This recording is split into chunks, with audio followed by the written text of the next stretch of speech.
Hey there, welcome to day 879 of What's She Up To Now. What the heck is What's She Up To Now? Sharon Horne-Ellstrom here, which is where the she comes from. Got divorced but kept my initials because I like S-H-E as initials much better than S-A-H, Sharon Ann Horne. So, Sharon Horne-Ellstrom. I've been divorced since 2015. Just finalized a lot of it actually during COVID-19. Finally, gave us an opportunity to separate all the things that we'd done together, except our children, of course. I'm keeping them. They're mine. And they're ours, I guess. But so lots of changes. So I'm calling this one Cha-Cha-Cha Changes. Does anybody remember that song? Turn and face the change, or turn and face the pain, Cha-Cha-Cha Changes. And it's probably from, oh my God, the 70s. And it's called Changes. But that song is playing through my mind and playing through my head today. Primarily because there's so much changing, and it's all the time. It's like, you know, when a record gets going, it starts out the normal pace, and then it gets faster and faster and faster and faster. It's kind of how I feel like we're moving in our world and in our life right now, except for the last couple of months where everything stopped, right? Dead stop for so many people. Millions and millions of people have been impacted and changed in ways that will never go back to being the way things were, right?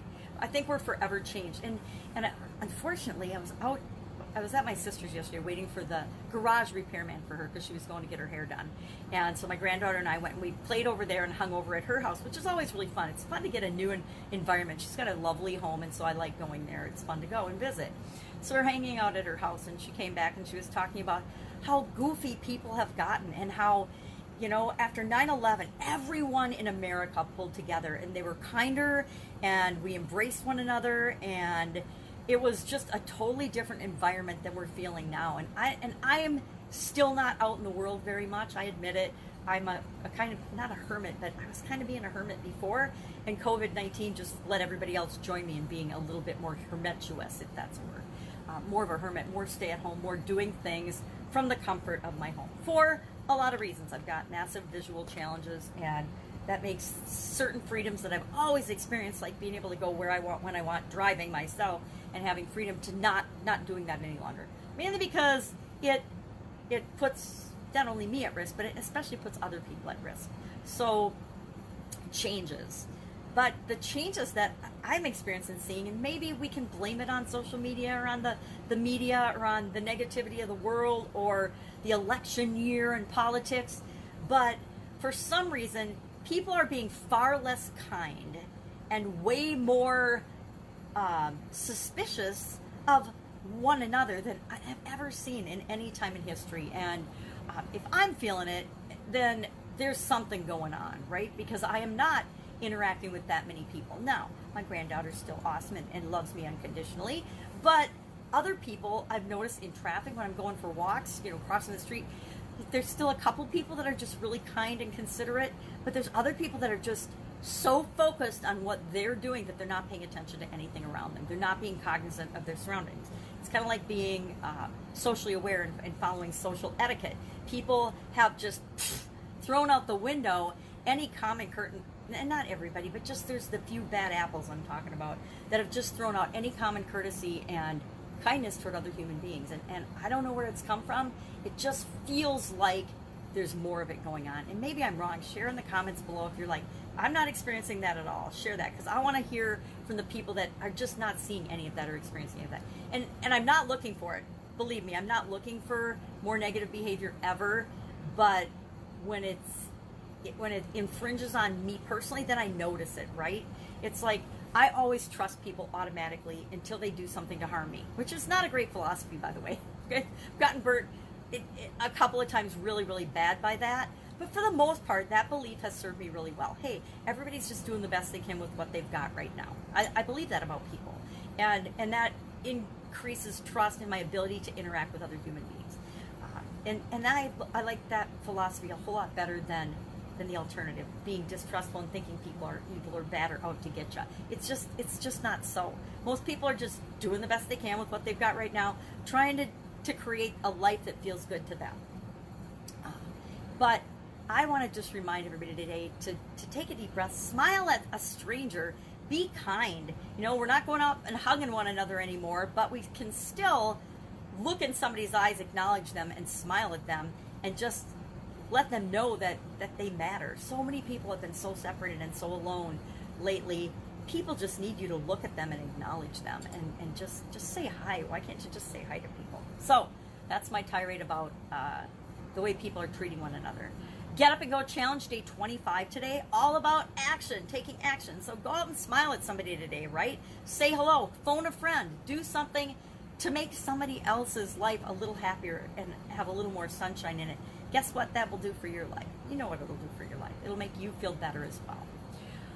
So we were talking about action today and patterns of behavior. And I think we've had a huge pattern interrupt as a world, and it's up to us, each and every one of us on an individual basis, to decide the pattern's been interrupted. The pattern of how we were living our life and what we were doing before has been massively stopped and interrupted. Kind of like when I had my sudden cardiac arrest.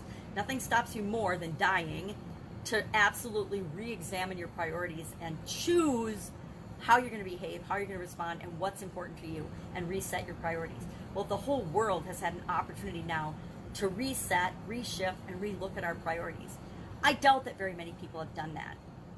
You know, statistically, I would imagine maybe 3 to 10% of the population has actually done that on a on-purpose conscious level. The rest of, there's all kinds, of course, like anything, any types of behavior. There's people that have made things worse for themselves, and they're focusing on everything that's bad, ain't it awful, and they're victims. There's people that, you know, actually have been victimized by the things that go on in the world, because there's people that are always being victimized. There's a difference between staying a victim, though, and deciding to change and become a victor. Each one of us, believe it or not, whenever we're victimized, we have that choice.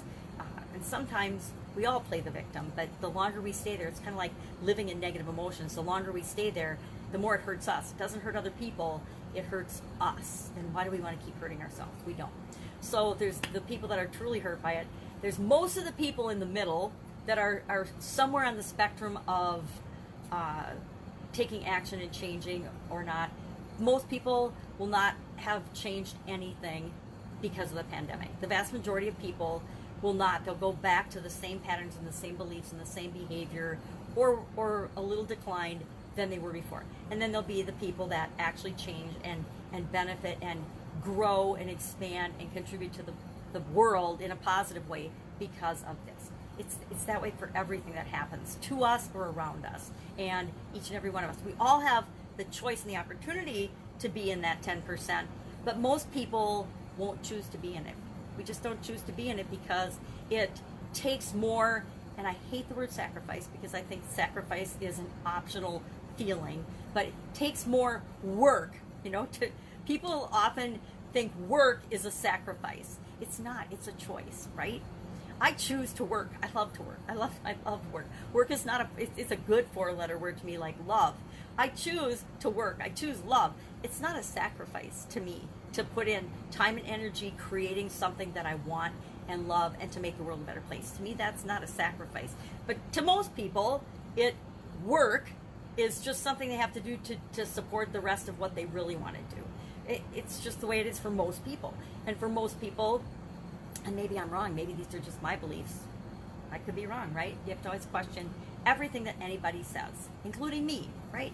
I'm not an expert, I'm not a guru on this stuff. I never claim to be. I'm just sharing my thoughts, my feelings, my opinions, my experience moving from the offline world to the online world and the things that I'm observing.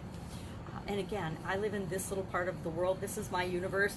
This is the universe, right? So I can only talk from my own experience and share what I've learned in my little journey around the globe and the planet. I haven't been much around the globe either. Leave that to my son. So changes in, as I'm going through the Get Up and Go challenge this time, and I always do my own challenges, but this was a challenge that I was challenged to do personally, along with 150,000 plus other entrepreneurs, to do a personal 40-day challenge. And we could pick one area of our life, or we could pick, several. And I'm like, if I'm doing a challenge, I'm going to bring other people right along with me, especially on a longer challenge like a 40-day challenge. So I am going through each of these aspects and areas of my life, teaching and sharing the SOAP model, the SOAP framework that I've used and I continue to use to get me results in days compared to other people what takes them years to accomplish. And that's what my gift to, and I want to teach everybody to do this too, so that they can make sure, so that you can make sure you're living your best life and moving in the direction you really want your life to go, not letting things like COVID-19 shut you down and stop you and kick you out of the game, right? The game of your life, or the experience of your life. So I'm doing, actually this week I'm doing mental, because mental aspect of us, our thoughts and our beliefs are a huge component of everything that we do, everything that we are. Actually, our thoughts create everything, right? Our thoughts create our life. Our thoughts create our reality. So you can tell me you don't believe that. That's fine. But that is my 100% experiential belief that we create absolutely everything in our life, whether we want it or not. Whether we believe it or not, that's exactly what happens. So, Get Up and Go Challenge was all about action today, the A in SOAP, and we talked about patterns and our own individual personal patterns. And tomorrow I'm going to share the ultimate pattern interrupt, how you can immediately interrupt your own patterns, the best way to do that. And that'll be under P, but P in this case is for process, the process that we do things through. And no, it's not for process, it's for progress. Hello, it's for progress. I don't even know my own framework some days. So progress and process, a lot of how we make progress is the processes and systems and procedures and things that we put in place. I love P words for some reason. Plan, procedure, process. I like P words. Fun challenge today was day 170 of our 365-day challenge to do one fun thing every day. And I am so glad that I picked fun for 2020 because I'm hanging out with my beautiful little granddaughter 5 days a week, and it's fun to find fun things to do every day versus, falling into the old patterns of doing things just because we're bored or because we don't want to be creative and think of other things to do. And if I can facilitate and help her to hang on to her creativity, to her amazing imagination longer and not let it get beat out of her at a young age, I think that I'm doing her a good service, because I don't know about you, but I know I was a really, really creative and active youngster, and school and the school system and other people, I let them beat that out of me for the longest time. And that's part of why I'm focusing on change right now. And changes, because I know that after living decades for other people, at some point we step up and we say, okay, it's time that I live and create the things that feel right for me. And maybe it's part of being divorced, my kids being grown up, that I'm giving myself permission to do that. But I wish I would have done it when I was like 20, 25. I think life would have been a lot different and a lot more fun. But, I've had an awesome life. I'm not complaining. What else is going on? Get Up and Go Challenge. Fun challenge. Those are the biggies right now. I'm in a mastermind group for branding and working on rebranding and retooling. And if you follow me or known me for a while, for about 2 years, more than 2 years of being online, I showed up as Pajama Grandma, and I did everything in my robe and in my pajamas. Started that in about 2018, I think. Probably the beginning of 2008. Yeah, 2 years. Actually been 2 years, and I retired her. I was going to kill her off, but then we had the pandemic, and it just didn't seem appropriate. So she's kind of playing in the background on the Fun Challenge, because I'm doing the Fun Challenge on my Pajama Grandma page and group.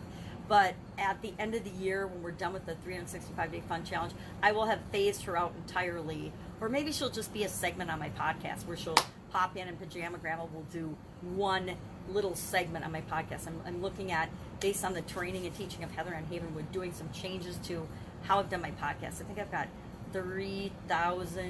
over 3,000 episodes on my podcast, and they've already kind of been in different segments, but she recommends that you do once a week, you do a longer podcast, and then you break it down and syndicate that out. It's not what I'm doing. I've been just doing different segments and then syndicating them out, and now I'll do them more intentionally, and that's what I mean by changes. I don't see myself only producing content once a week.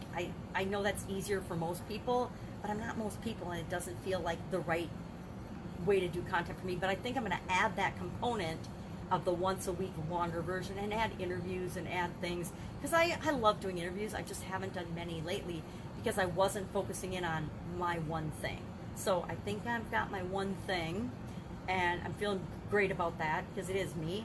Yeah, it's kind of like Pajama Grandma was me. So we'll fade her out, but I think she might continue to pop in for a segment in the weekly. I think I like that. I just thought of that. Actually, you guys, one thing about this segment, it is me thinking on my feet about what I want to do and what direction I want to go. So I think I just decided once a week, Pajama Grandma will show up as part of a short segment. And maybe she'll just show up and do the fun challenge. Maybe that will be how she shows up, and we'll experiment with that till the end of the year, and we'll see how that plays out and how that works. All right, if I can help you in any way, please ask in the comments below. Again, I might not know the answer, but I definitely have the connections and the experience to help you get going in the right direction. Absolutely, positively, 100% certainty. It is my innate ability. It's like finding things. I have this weird way of being able to find lost things, and it's the same with knowing what to do next. And guess what?